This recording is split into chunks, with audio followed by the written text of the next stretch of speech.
A'udzubillahi minasyaitonirrajim. Bismillahirrahmanirrahim.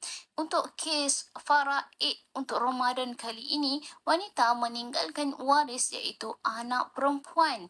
Anak perempuan 3 orang serta seorang adik-beradik lelaki serta seorang adik-beradik perempuan. Bagaimanakah pengiraan faraid untuk kes sebegini? Untuk kes faraid sebegini, anak perempuan ini 3 orang ini akan dapat 2/3. 2/3 untuk anak perempuan disebabkan mereka ramai dan hanyalah perempuan sahaja. Dan untuk adik-beradik ini akan dapat 1/3 dibahagi kepada mereka menggunakan konsep as-sabah bil ghairi. Okey, kita tengok yang kat hujung sekali tuan-tuan dan puan-puan, dekat kotak atas ni, hujung sekali. Untuk anak perempuan dapat 2/9. Anak perempuan pertama, anak perempuan kedua 2/9. Anak perempuan ketiga pun 2/9. Untuk adik-beradik lelaki dapat 2/9. Untuk adik-beradik perempuan dapat 1/9. Jadi itu adalah pembahagian faraid untuk kes ini. Tetapi sekiranya tuan-tuan dan puan-puan dah tahu bahagian faraid sebegini, oh anak perempuan saya dapat 2/9, 2/9 sama dengan adik-beradik lelaki saya 2/9, adik-beradik perempuan saya dapat 1/9. Okey, kalau macam ni saya nak buat perancangan boleh Syazwani? Saya nak buat satu documentation, satu pelaksanaan bahawasanya saya nak bagi rumah kepada anak-anak perempuan saya ni. Saya ada rumah dan saya memang nak bahagikan kepada mereka bertiga ini untuk mereka tinggal. Untuk adik-beradik saya tak kisah mereka dapat bahagian faraid. Tapi asalkan rumah-rumah yang saya bina ini, rumah yang saya buat ini, rumah yang saya beli ini, anak-anak saya dapat tinggal, anak-anak saya dapat manfaatkannya, anak-anak saya dapat duduk setelah saya meninggal dunia kelak. Boleh ke sebegitu Syazwani?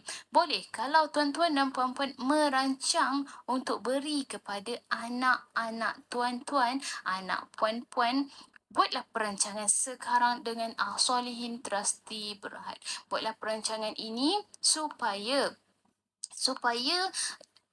ketika berlakunya kematian, kita tahu hasrat hati tuan-tuan dan puan-puan, kita tahu bahawasanya rumah yang tuan-tuan bina ini adalah khas untuk anak-anak. Jadi buatlah secara proper, buatlah secara hitam putih, buatlah secara documentation dengan Solihin Trustee Berhad. InsyaAllah Solihin akan membantu tuan-tuan dan puan-puan. Solihin akan guide tuan-tuan dan puan-puan sehinggalah proses untuk transfer kepada waris-waris tuan-tuan dan puan-puan.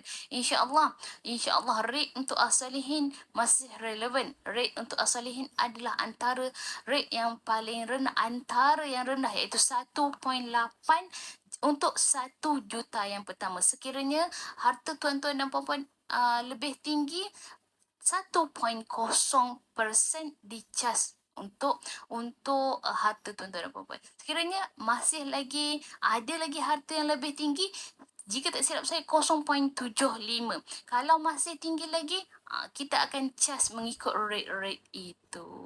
Okey, tuan-tuan dan puan-puan, boleh sahaja hubungi Nur Syazwani. InsyaAllah kita membantu, kita sedaya upaya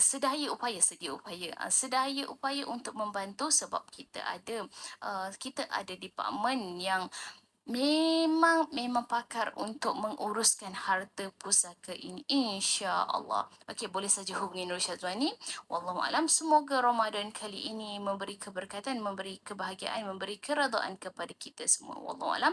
Saya Nur Syazwani binti Rusmawi. Assalamualaikum warahmatullahi wabarakatuh.